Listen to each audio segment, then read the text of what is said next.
Praise be Jesus and Mary, now and forever. We're continuing our series on Franciscan Spirituality, today looking at how St. Francis viewed human nature and the human body.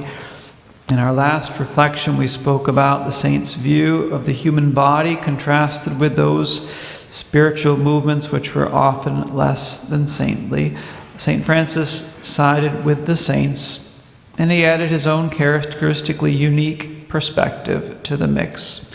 In St. Francis, the love of nature has a purity and an evangelical sublimity which is or which was truly unique in Christian history. Friar Francis would go about the cities and the countryside of the verdant Umbria, the pleasant and sunny Tuscany, as well as the opulent Lombardy region. He went along the clear coastlands of France and up the rugged Sierra regions of Spain. He wandered through the majestic streets of Rome, through the iridescent Campagna and the parched lands of Puglia. He passed by the sea and climbed the hills of Palestine, desirous for martyrdom. He saw and admired through pure eyes the beauty of creation, and with simplicity he welcomed it into his heart and into his own interior rhythm, making nature itself a means for perfection, an instrument for his sanctity. Francis' spirit was always leaning towards the infinite. He would see and appreciate nature, but then immediately look beyond the suggestion of the particular, the charm of the contingent beauty of things seen just in themselves.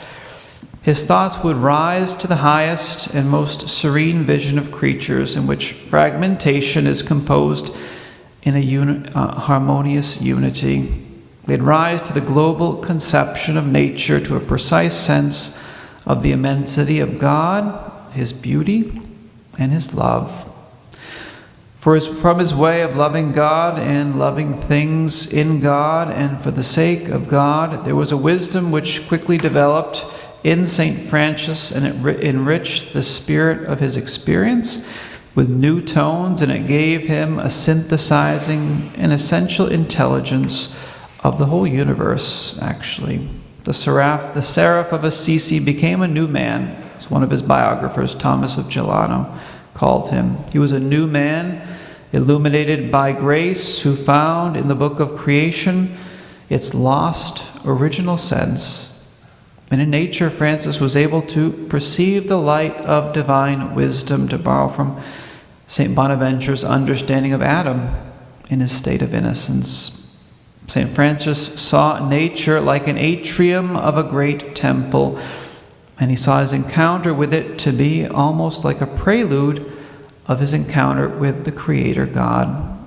He conceived nature as the symbolic expression of Christ himself.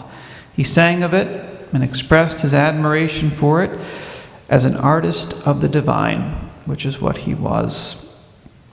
And the true sons of St. Francis have not been much different from him in this throughout the centuries. We see this, for example, in the lives of Friar Egidio and Friar Juniper in the woods and in the fields, fervently working among the rural folk. We see it in the preaching of the most learned of the early friars, Friar Anthony, St. Anthony of Padua, whose sermons were rich with images taken from nature and from plant and animal life. Friar Bonaventure, who elaborated this conception of nature and wise doctrine, is also, first and foremost, a clear and pure soul who's open to the beauty of nature. He also had a heart which was rich in affection, as well as his founder had. Bonaventure's thoughts often went to the Garden of Eden, in whose smiling beauty he sees reflected Christ.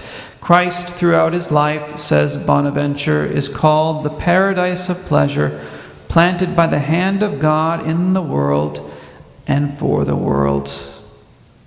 Bonaventure also calls Our Lady a paradise of pleasure in a heavenly sense, obviously.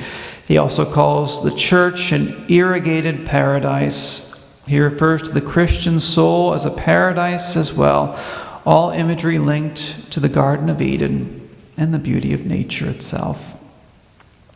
Jesus on the cross, says Bonaventure, is the tree of life which whose fruits are the evangelical virtues, the effusions of grace, the fruits of the Holy Spirit.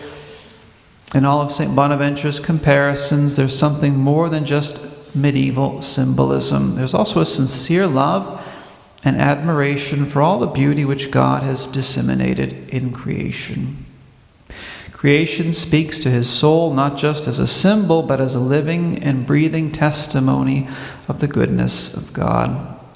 And in his masterpiece, The Itinerary of the Mind to God, creation presents itself as signed with the footprints or the fingerprints of God everywhere. It's a ladder we can climb in order to reach our Creator, essentially.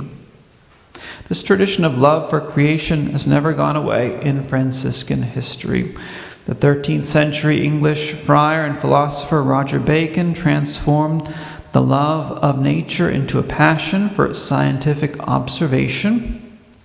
Giovanni of Pian del Carpine, medieval Franciscan archbishop and diplomat, Blessed Odoric of Pordenone, missionary explorer, Friar John of Monte Corvino, another Franciscan missionary and statesman, founder of the earliest Catholic missions in India and China, William of Rubric, Flemish Franciscan missionary, Bartholomew of Cremona. All of them were ardent travelers, sublime in their love for souls and in their zeal for the extension of the kingdom of Christ. Their lives, if looked at on a purely natural level, could be seen as filled with love for adventure, desire for knowledge, exploration of new worlds, but their seraphic love purified and supernaturalized those desires. St. Bernardine of Siena, St. John of Capistrano, St. James of the March, Blessed Albert of Sartano, four pillars of the observance, as they were called, they kept and defended in the time of humanism and the pagan Renaissance that esteem of culture and that love for the beauty and harmony of creation which come from an exquisitely Christian and Franciscan conception of life. And the first great lyric of cosmic love after the poetry of the simplicity of the gospel asserted itself and radiated in the world through the Franciscans. The poet Jacopone da Tone in his Lauds synthesized this thought when he wrote this. He said, "Love, love Jesus. I have come to port. Love, love Jesus. You have led me there. Love, love Jesus. Comfort me.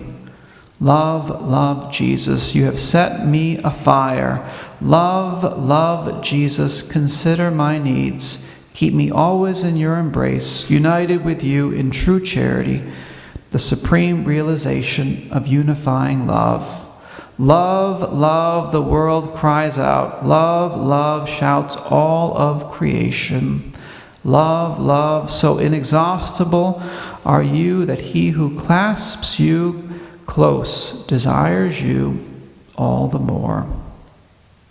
In this way, the sublime harmony between man and nature is recomposed through the cross of Christ, who purifies and reconsecrates all things contaminated by man's sin, and recomposed through the humble friar of Assisi and through his followers throughout the centuries. Let's ask Our Lady for the grace to be able to see nature and to see the created universe through the purified eyes of faith, as many Franciscans have done, and hopefully still continue to do.